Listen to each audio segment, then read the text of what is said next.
ఆలోచనతో ముందుకు పోతాం. నిన్న కూడా వాళ్ళు మీటింగ్ ఏర్పాటు చేసుకొని మమ్మల్ని కూడా కలిసినారు. తప్పకుండా వాళ్ళకు సంబంధించిన సమస్యలు పరిష్కరించే బాధ్యత ఈ ప్రభుత్వం మీద ఉంది. అధ్యక్ష శ్రీ టి హరీష్ రావు గారు. స్పీకర్ సార్,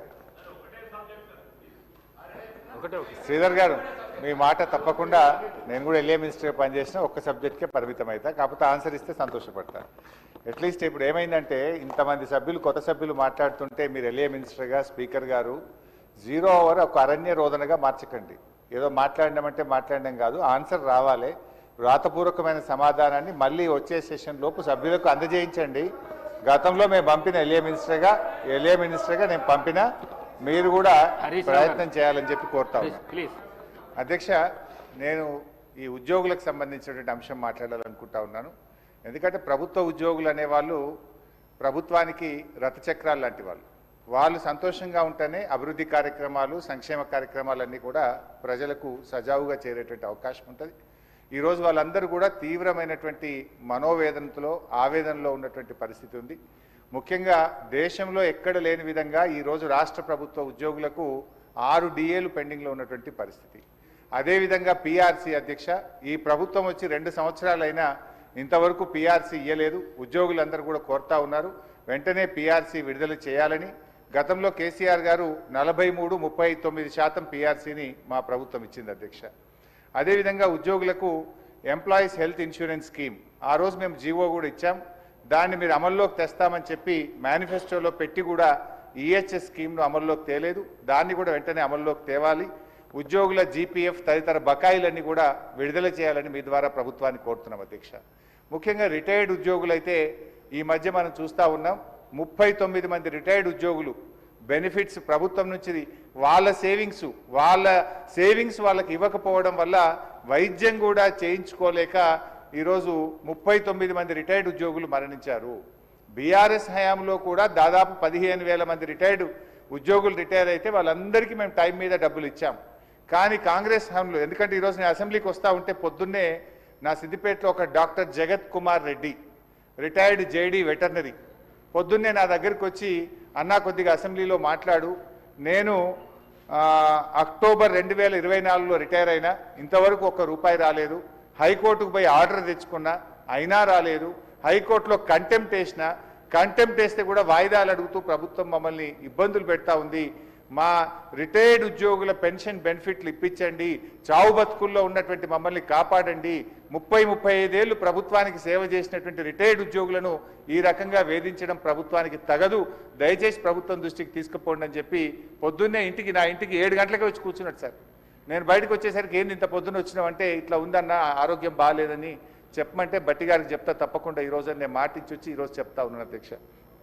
అదేవిధంగా అధ్యక్ష, సిపిఎస్ ఉద్యోగులను ఓపీఎస్గా మారుస్తామని ఆ రోజు కాంగ్రెస్ పార్టీ ఎన్నికల్లో హామీ ఇచ్చింది.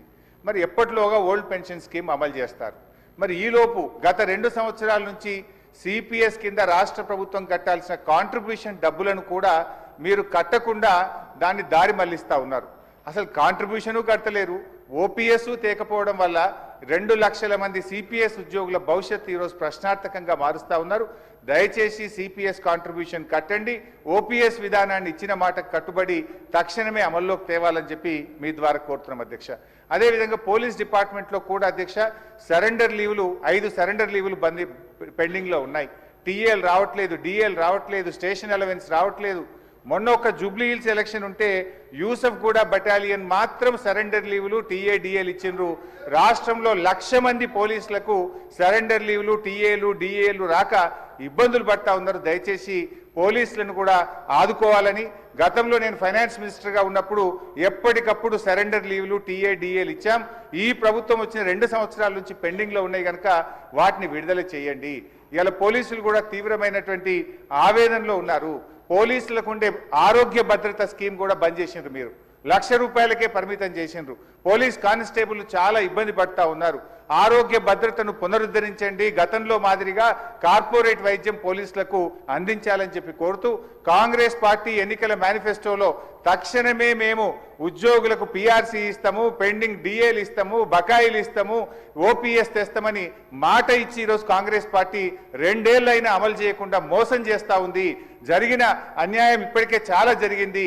తక్షణమే ఇప్పటికైనా ఉద్యోగులకు, రిటైర్డ్ ఉద్యోగులకు, పోలీసులకు ఇచ్చిన హామీకి కట్టుబడి మేలు చేయండి అని చెప్పి మీ ద్వారా ఆర్థిక మంత్రి డిప్యూటీ సీఎం గారిని నేను కోరుతా ఉన్నా అధ్యక్ష. జిల్లా మినిస్టర్ గారు.